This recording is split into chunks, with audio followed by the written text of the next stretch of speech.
Ayan, mga kabunyog, mga kababayan, pinanood ko itong press briefing, itong pagharap sa media, itong si Senator J.B. Ejercito.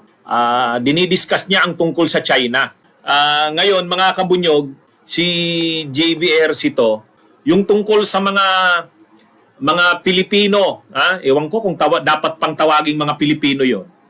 Yung mga Pilipino na mga vloggers at saka mga propagandists na pumunta ng China.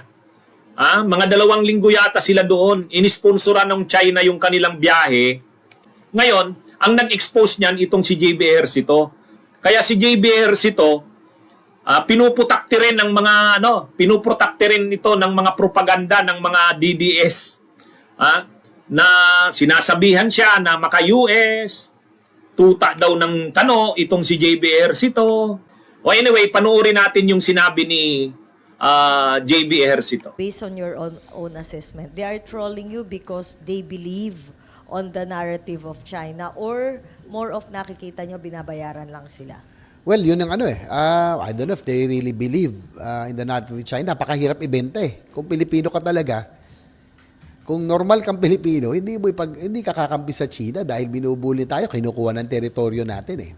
So that's why I suspect, kasi kung babasahin mo yung kanilang narrative, halos pare-pareho. Yun ang pinalabas ni Commodore J. Tariela, cut and paste na eh. Mukhang tinamad ng sumulat. Ito yung narrative, talagang kinut and paste na. Sunod. Sir, don't you think na isa sa nakakonvince din sa kanila kung bakit halos isa yung narrative, yung narinig natin the past 6 years coming from our president din, na sinasabi pag lumaban tayo, pag pumalag tayo, gegerahin tayo, mapupulbos tayo? Well, yan yung kanilang linya eh, na kami raw, pag hindi dahil pro-China, maka-Amerikano raw kami. At gusto raw namin ng gera, sila ayaw nila sa pamilya. Hindi po ganun. Most of these people are influencers, identified with the former administration. Ano lang naman dito kay JB Ejercito, nagiging polite siya, nagiging magalang, ayaw niyang idawit si Duterte sa isyung ito. Ang sinasabi niya kanina, pinapaliwanag niya, hindi naman alam ni Duterte to, ni former president daw. Kasi sabi niya si former president Duterte daw, statesman yan. Hindi saka former president siya, hindi niya naman gagatungan tong mga ganito kasi ayaw niyang mapasama ang bansa. Ayon. Hindi tayo kumbinsido doon. Masyado lang nagiging polite si JB Ejercito na wag idawit si Duterte. Pero ang pinakapunot dulo niyan, yung mag-ama na Duterte, si Sara at saka si Digong. Sila ang pinakapunot dulo na tao ng China dito sa Pilipinas. Ano ka ba naman, JB? Iniisip mo yung political career mo na baka magalit sa mga estrada ang mga supporters ng Duterte.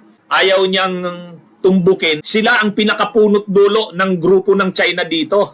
Sino pa ba? Nagkukunwari lang yan si Digong na hindi nagsasalita tungkol sa China. Pero yung mga followers niya na yan, magiging masugid ba yan na maka-China kung alam nila na ang dating presidente na si Duterte ay hindi sila tinotolerate? Ano yun? Obvious naman kung sa Anay at saka sa Langgam. Si Sara ang Queen Anay at Queen Langgam. Siya yung Queen Anne. Para dumami yung Anay o yung termites, para dumami yung Langgam, yung Queen doon ang susi. Dito, sino ang Queen? O di si Sara. Sila Sara at Duterte ang pinakapunot dulo niyan. Hindi mo lang yan nakikita dyan na nakikipag bardagulan para sa China kasi ang pinapagalaw nila, yung mga galamay nila. Kaya itong sinasabi ni JB na hindi niya raw nakikita na si Duterte ang nasa likod niya. Parang kusa na lang yan ng mga hindi yan. Anyway, balik tayo dito. Saan ba yung bahagi na sinabi ni JB Ejercito na may plano ang China ayon sa Intel report na guluhin ang bansa? Ito yon mga kabunyog. Following the line of former President Duterte, but not necessarily because si President Duterte yung nag-i-instigate yung behind it. Sa kanila na yan eh. Mukhang, I don't know kung totoong paniniwala nila yan o trabaho lang nila yan. Yun, there are intel reports that they are being tapped by China and funded by China to cause trouble internally. So may intel report na itong mga taong ito na mga ginagamit ng China, sila'y pinupunduhan ng China at iniinstruksyonan ng China para mag-cause ng trouble o kaguluhan sa loob ng bansa. O yan ha.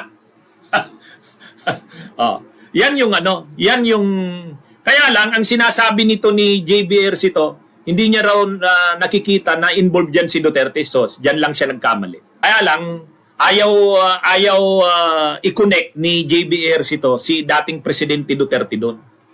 Pero mahirap 'yan. Kung may planong ganyan ng China, alam nila Duterte 'yan. Alam nila Sara 'yan. Alam nga naman.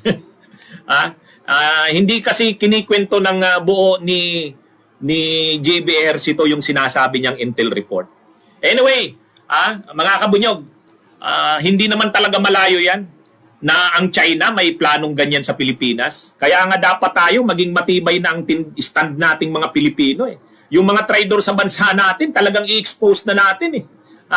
Ewan ko ba, mag-i-eleksyon pa sa May 2025, ibubuto pa yata ng mga kababayan natin sila Bungo, sila Bato, sila Tolentino, sila Bong Revilla, sila Amy Marcos, ay mga maka-China yan Iwan ko talaga sa bansa natin. So sige mga kabunyog, mga kababayan, mabuhay po tayo mga kabunyog. Bunyog, bunyog, halikan na kasama ka. Bunyog, kapag buklod ay may pag-asa. Luzon, Visayas, Mindanao, isa ang pananaw. Sa bagong Pilipinas ang bunyog isisigaw. Bunyog, bunyog.